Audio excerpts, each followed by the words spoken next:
So yung mga naputol natin, bale, ito yung mga naputol natin. So pwede pang mga to. So ang gagawin natin is, ayan. Kaya lang ko konti. Okay lang. Pang dagdag na lang sa pinakbet. Dagdag na lang natin sa pinakbet. Ayan meron na pwedeng pang tanim.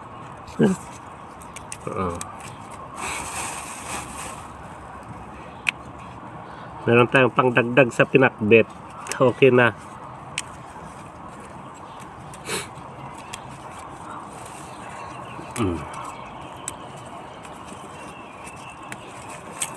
Ayan, kasi sayang kasi ang mga to.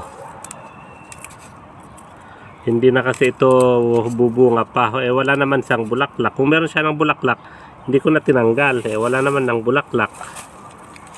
Kaya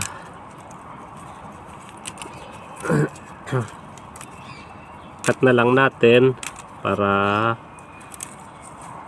yan meron ng pwedeng pang tanim yung dry. Yung iba yung bata pa pero okay lang, 2-3 lang naman. Green green, dalawang klase, isang green at saka red.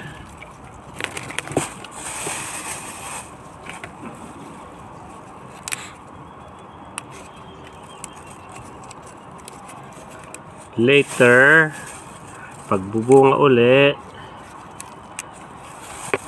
sa susunod, marami na to. Kasi meron akong mga tinanim din na mga bago. Nasa punlaan pa. Ilang buwan na lang pwede na ulit. Yan, ito lang. Wala na.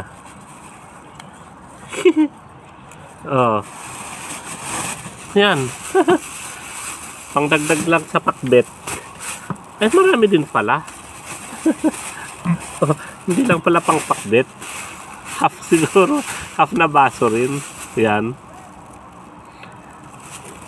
Ayan, salamat mga farmer. See you sa next video. Bye bye. Thank you, salamat sa mga laging panonood sa aking mga video. See you sa next video. And then sa mga hindi pa nag-subscribe, please subscribe. Kahit mga ganito lang mga videos natin, puro farming lang. Bye bye.